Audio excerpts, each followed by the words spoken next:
नमस्कार दोस्तों, आपका स्वागत है एक नई खबर के साथ। 40 घंटे बाद भी डूबे युवक का सुराग नहीं। हल्दू चौर से भाइयों संग शनिवार को घूमने आया था रोहित। एसडीआरएफ की 2 टीमें करती रही खोजबीन। नावली का मामला रानीखेत। 40 घंटे बाद भी नावली क्षेत्र में कोसी नदी के भंवर में डूबे युवक का कुछ पता नहीं चल सका है। एसडीआरएफ की 2 टीमें लगातार खोजबीन अभियान में जुटी रही। घटनास्थल से करीब 2 किलोमीटर क्षेत्र तक राफ्टिंग की मदद से भी सर्च अभियान चलाया गया, पर देर शाम तक युवक का कुछ पता नहीं चल सका।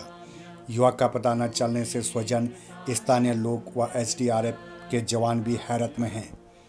बीते शनिवार को गंगापुर कृष्णा हल्दूचौड़ हल्द्वानी निवासी 25 वर्षीय रोहित कुमार पुत्र प्रकाश चंद अपने छोटे भाई सौरभ तथा सूरज व जगतपाल शर्मा के साथ शनिवार को पहाड़ घूमने निकला। सभी हल्द्वानी हाईवे पर स्थित नावली क्षेत्र में कोसी नदी में नहाने उतर गए।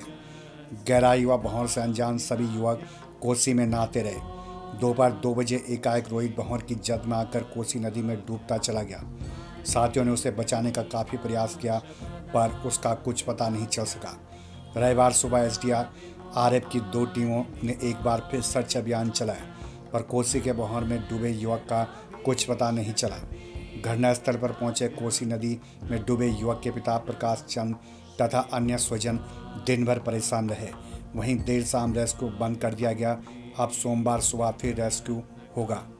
जाना था नैनीताल, पहुंच गए नावली।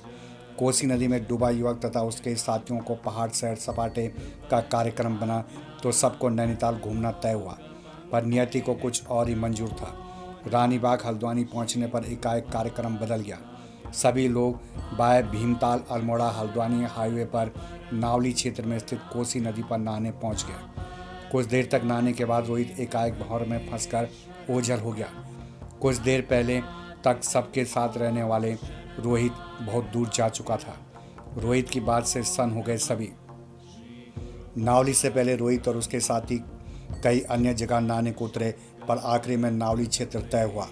साथ ही बताते हैं कि रोहित बार बार 10 मिनट में नहाकर वापस लौटने की बात करता रहा, पर बीच में बोला कि नहाने का मज़ा तभी है जब बॉडी फूलकर ऊपर न आ जाए। रोहित के बोले शब्द सबको सन्न कर गए। साथियों ने रोहित को ऐसा बोलने पर टोका भी। अब लोहाली में लगाने लगे खतरे की डुबकी। नावली क्षेत्र में डूबे युवक का भी कुछ पता भी नहीं चल सका था कि एक बार फिर लोहाली क्षेत्र में लोग नियमों की धज्जियां उड़ा गहराई वाले क्षेत्रों में नहाते दिखे। लोहाली क्षेत्र में पूर्व में भी कई घटनाएं हो चुकी हैं, बावजूद लोग शुद्ध नहीं ले रहे हैं। बाहरी राज्यों व महानगरों से पहुंचे लोगों को गहराई व भंवर का सही अंदाजा नहीं है, बावजूद ऐसे लोग नदी में खुलेआम डुबकी लगा रहे हैं। 85 वर्षीय बुजुर्ग प्रेम सिंह की भी ली गई मदद। नावली क्षेत्र में कोसी के खतरनाक भंवर में एसडीआरएफ के गोताखोरों की भी खूब अग्नि परीक्षा ली।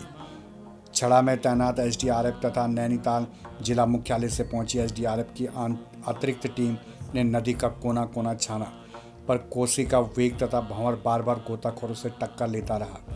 खोजबीन अभियान में काफ़ी दिक्कतों का सामना करना पड़ा। देर शाम समीपवर्ती लोहाली गांव के 85 वर्षीय बुजुर्ग प्रेम सिंह मेहरा की भी मदद ली गई।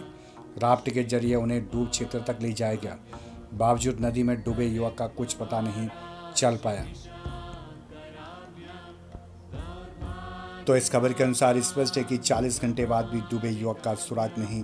हल्दूचौड़ से भाइयों के संग शनिवार को घूमने आया था रोहित। एसडीआरएफ की 2 टीमें करती रही खोजबीन। कोसी नदी में रविवार को लापता युवक की तलाश में राफ्टिंग से सर्च अभियान चलाया गया। सर्च अभियान में एसडीआरएफ के गोताखोर भी जुटे हैं। वहीं अल्मोड़ा हल्द्वानी हाईवे पर शनिवार की घटना से लोग अब भी सबक नहीं ले रहे हैं। रविवार को लोहाली क्षेत्र में गहराई वाले स्थानों पर नहाते युवक नियमों की धज्जियां उड़ाते दिखे।